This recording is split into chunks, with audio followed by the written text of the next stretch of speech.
My name is Tendai Hove and I'm originally from South Africa. I've been in Ireland for 4 years now. I came without my leaving cert, so I've done my leaving cert, I did a few part-time jobs, and now I am an insurance practitioner apprentice. Wow. And what initially drew you to the insurance industry and the apprenticeship pathway specifically, I guess? To be honest, I had no idea that the insurance industry existed. First, I wanted to work in tourism, hospitality, I love traveling, speaking many languages, but I also knew that I didn't want to go to university, so I found apprenticeships, and initially I started applying to accounting apprenticeships, and then eventually when I couldn't find one, I started applying to retail, and insurance was one of them, and that's how I ended up in insurance. Okay. So how did you actually first hear about the Insurance Practitioner Apprenticeship Program? I was on the Generation Apprenticeship website. Actually, the first time I found this is I went to a career expo, and they had different industries, and then there was a generation apprenticeship desk, and I went onto their website and I was scrolling through and found the insurance apprenticeship. It's a bit of a mouthful, yes. Yeah. Insurance apprenticeship, Yes. I won't say it too quickly. When you found out, what were your expectations of apprenticeship? I mean, how was the reality compared to what you thought it was about before you got into it? So my expectation of apprenticeships was that I could further my studies while getting a salary. I was worried that, maybe it might not be the best choice because the traditional route is to go to university, especially since I think I did well in my leaving cert. It was kind of a risk to, not go the traditional route. I did not apply to anything on CAO because I wanted to get an apprenticeship, and my expectation has been very it has surpassed my expectation because I get to work full-time, study part-time, and I still have plenty of free time to do other things as well. So Amazing. I think that's one of the benefits of an apprenticeship, is that you can still, live. Can you walk us through typical week for you? Like, how do you balance the study and work and exams and everything like that? Well, since an apprenticeship is only 1 day of study, you do have to find other hours to study, because so I usually use some evenings, not every evening, and maybe some weekends. A lot of our exams are on weekends, which is fine because it's only once every 4 months.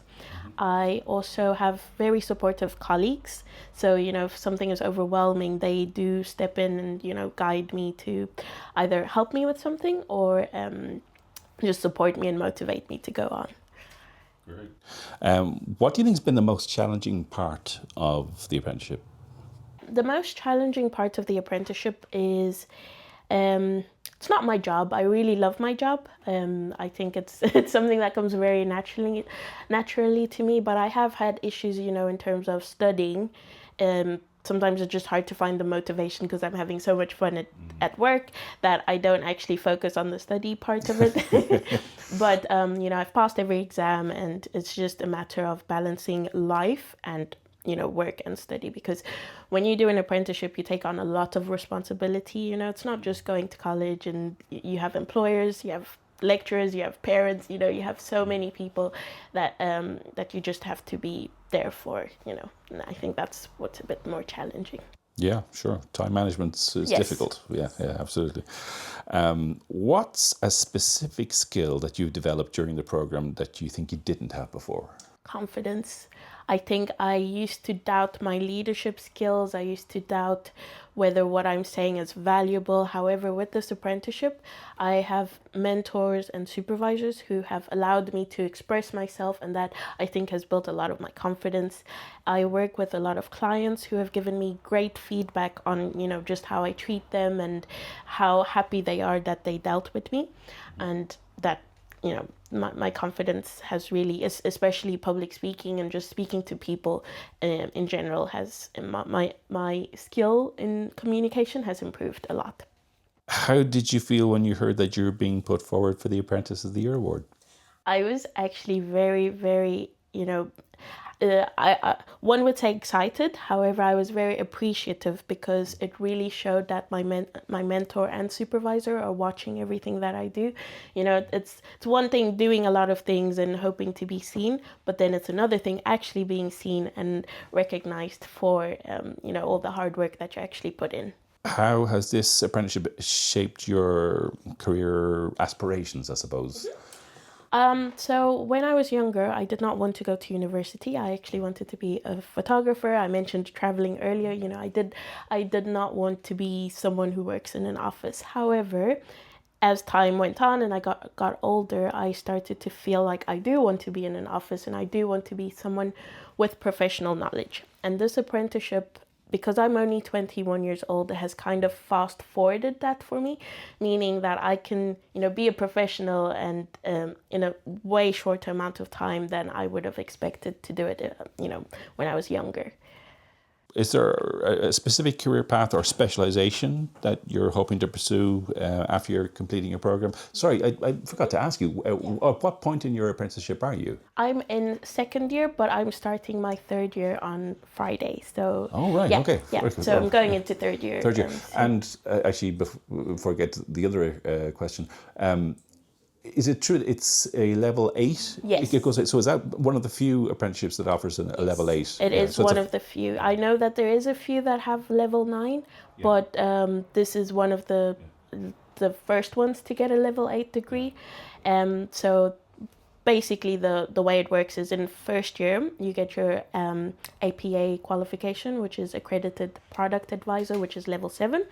Then you get CIP, which is the one I've just completed or, you know, just done the exam for, and that's Certified Insurance Practitioner.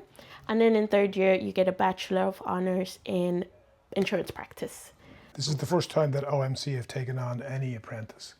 With the Atlantic Institute of Technology having the degree program means that people are interested in doing a degree in insurance, which wasn't the thing that was done in my day. I started in insurance 40 years ago and we just did insurance exams with the Insurance Institute. This degree program has meant that there's a demand for the insurance degree. If there's a demand for the insurance degree, it makes sense that people should earn as they learn and learn what the practice is. So even from a basic level, it makes sense that rather than learning just in practice, rather than learning in theory, they learn in practice. I think it's been very positive. It's been very positive for OMC. It's been very positive for me personally, dealing directly with Tendai as an apprentice and working with her every day. I don't see anything that's not positive about it. I think it's a really, really positive, and I would recommend any employer to consider taking on an apprentice. It's good that you have a chance to see different aspects of the industry through your college experience than you might in your daily work. Yes. Do you see anything there that would sort of inspire you to go to a particular direction or specialization? Yeah, no. So, so in terms of that, what I didn't know when I started the insurance apprenticeship was that there's different types of insurance professionals. My company specializes in loss assessing, so we handle claims on behalf of policyholders. However, there are brokers who sell insurance. There are insurance companies who do insure the individuals. There are underwriters. You know, there's different kinds of things that you can do. However, when my apprenticeship ends, I do want to become a loss assessor and continue specializing in loss assessing. Yeah. That's great. Mm-hmm. Okay, well, listen, thank you so much for talking with us. I really hope I get to come back and talk to you again on the next leg, if there is one. And yes, thanks again. Thank you very much.